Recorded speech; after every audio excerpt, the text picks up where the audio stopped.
Delhi is hosting the World Book Fair, which is an annual festival, and this time they have a lot of guests, including from Israel. With me is Yara and Iris, who have written important books.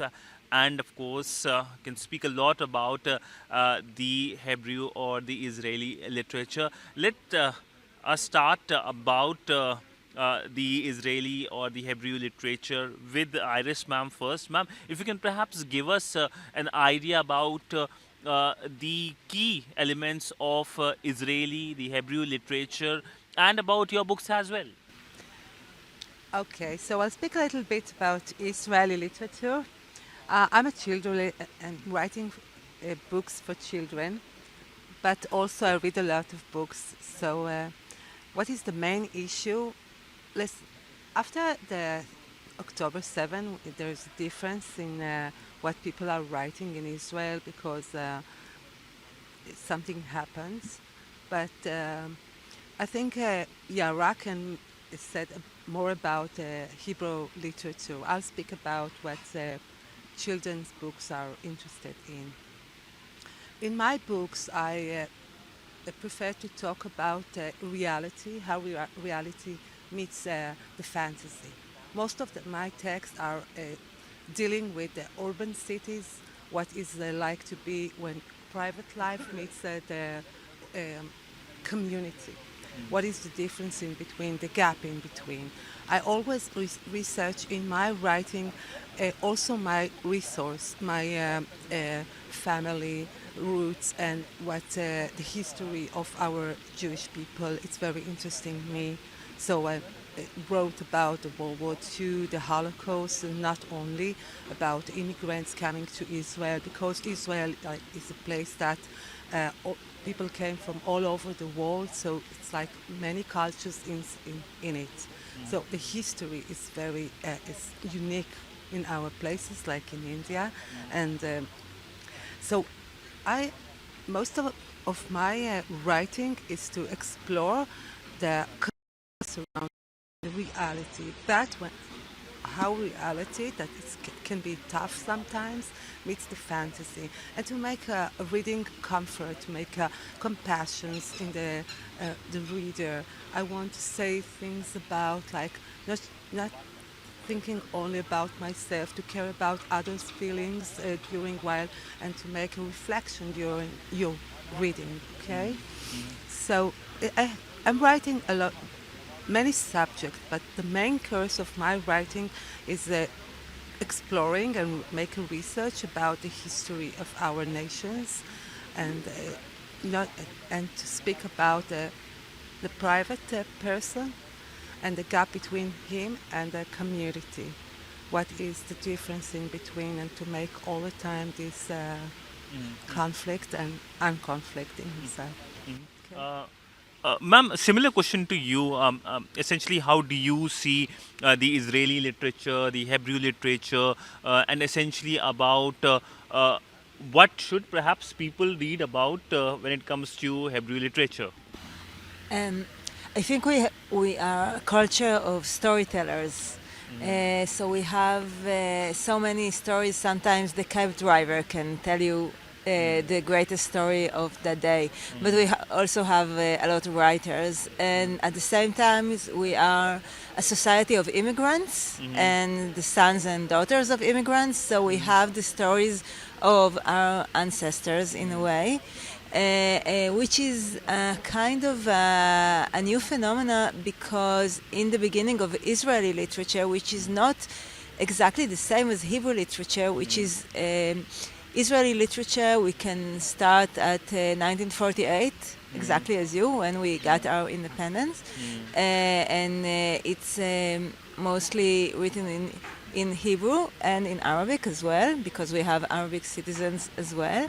But in the beginning, there was a notion that there is a famous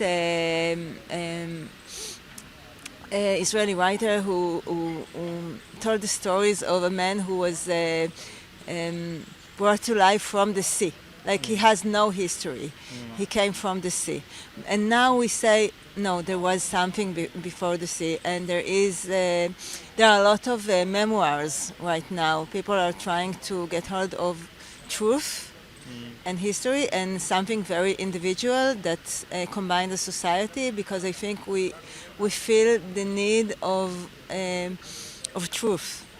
And sometimes the story that you elaborate, the story that you just fantasize can bring a more vast truth than the news. That's it.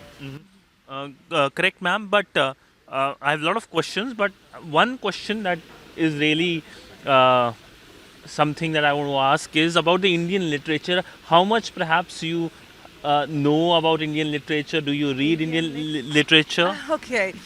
I think, excuse me, the most things are Indian literature. It's folklore of Indian, but I also know Jhumpa Lahiri. So I know she was born here, or maybe she's immigrant, her parents, but she's writing about India.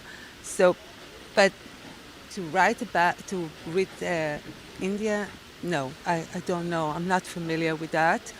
I'm sorry for that. But I read many things about the folklore of India, that's in the history of it.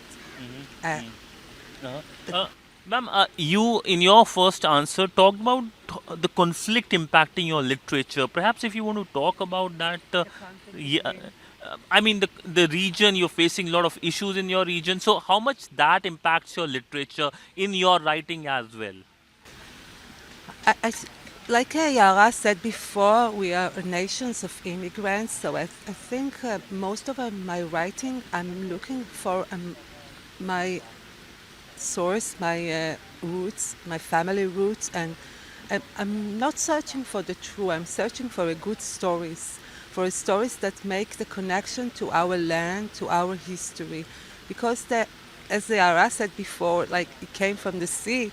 So I want, as a child, to read a story that he will know who is his parents, his grandparents, where they came from, what is the importance of knowing yourself and your roots. But during your reading a good story, not just reading and tell history. History and the literature coming together. And as well as you're doing that, you're reading a good story and you have its influence your life while you discover not just what I want to say is I'm not just writing about history, I'm writing about reality. Like if I'm walking in the street, okay, and I met someone and we have a conversation, an ordinary conversation. I took this conversation to my notebook, I write it down, and then I start to think about what happened to me while I'm walking in the street. Something very familiar to everyone. So, or I'm observing like how people, what they're doing when they're outside. Or I'm taking like a character in my stories that is a little bit weird and is trying to understand the world surrounded me. Or maybe I'm talking about loneliness. I'm talking about things that they're not so nice to speak about them, but I'm doing this in a gentle way. I have like a character that she's an urban witch, and she's different. She's like sitting on a branch and seeing all the things going around her. And through this character I made up, I'm trying to understand the behavior of people, what happened to them while if I have a connection to others, what is the meaning to be alone, if I need friends. So number of subjects which you're looking at, but you made a lot of points which I'll carry forward with ma'am. Ma'am pointed out on how you are a nation of immigrant. You made an important point that how you are also a nation of storyteller. Now you are a storyteller, you're an author. So how have you been a storyteller who has impacted the many people of your country?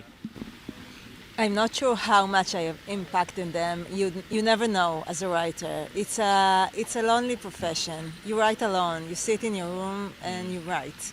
And stories travels. They do their way without you. You're not. You can't go to every reader and say, "Please read my book."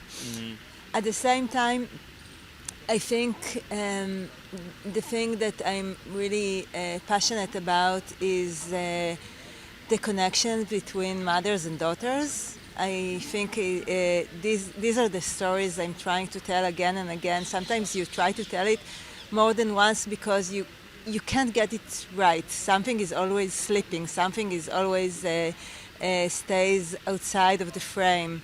And when I think about my own mother, she was such a fascinating woman. She's not longer with us. And I'm writing, she's my inspiration. And she was a wonderful storyteller, but she wasn't a writer. And I think like this is my legacy. To tell my stories, my version of her stories, and the stories of her mother who never talked. So it's you asked about Indian literature. I'm thinking about. I'm not sure I'm pronouncing her name right. Anardoti Roy.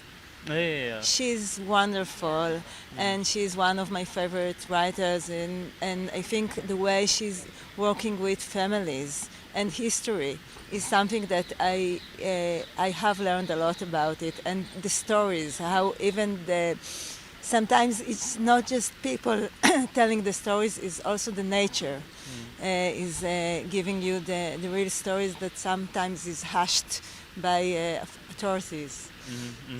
Fascinating point you have made. Perhaps last set of question on your view about India. Is it your first visit to India? Yes, it's my first, and I'm fascinating from India. It's lovely. It's different from all I imagined about Delhi.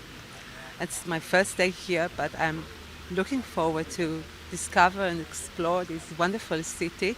Yes, but it's what Ayara said about storytelling. I feel it's so hard, so strong in my soul, because I feel like people are telling your stories from from generation to generation, and that is how you became a storyteller, an author, a writer. Because my mother also was telling me the stories of our family, and my grandmother and my grandmother, and it's passed from me to my kids, and also and the importance of listen to these stories and to pass them, not just in literature, by vocal, by your voice, to tell. When I start to read my book, Baron Fred, it's known, so it's based on a real story, on the story of a survivor of Holocaust. His name is Fred Lessing. And when I asked his permission, he told me, no, I do not give you the permission, because I want this story to be alive. I want it to be, to tell this again and again by myself, with my voice. I don't want it to be in a book, because if it will be in a book, it will be frozen. It will stuck there. I want it all the time, growing. And I tell him, okay, yes, I understand you. When you tell the story, it's big difference when the words are frozen on the paper. And then he decided and realized it's need to be written. Because if it's written, you can keep it, you can pass it to the next generation, and they know about this story. It will never die. Okay, and that is I think the conflict in between to be a storyteller by your voice. The voice is so. There is big importance to the voice of who tells the story. Sometimes I read to myself the book. I read it aloud to myself, because I want to hear the words. I love words. That's the cause I became a writer, because I love words. I love to play with them. When I'm writing, I feel like I'm just playing. Like you make a Lego or something like that. I put the words together and then collapse them again and again. It's just a game. when people are coming to me say, "Wow, it's difficult work to do," I said, "No, I'm just playing here. That's it, and that's my feeling because I'm taking the words all surrounded me all the time, and I put them together and again, and I'm trying to say to express my soul without trying not to put my agenda very obviously. I want to say it very gently, and but to make some rhythm in my words, to make it gentle, to make it like music. You put it very nicely, like putting a Lego, like a rhythm, and ending with you, ma'am. Similar question, your view about India. I, I've just came. I'm fascinated by this wonderful country. I need to know more to say something, except I would come again. And I need, we're on awe for this culture, and I hope that we'll have a better relationship. There's a lot of Israeli who come here all the time, you know. Yep. But actually, we're a very small country. But I think that the cultural connection can be stronger. And thank you so much for having us here. Thanks, ma'am. So there you have it, the views of these Israeli authors who are here in India to participate in the World Book Fair. With video journalist Neeraj Patel, Siddhant Subal for WION in New Delhi.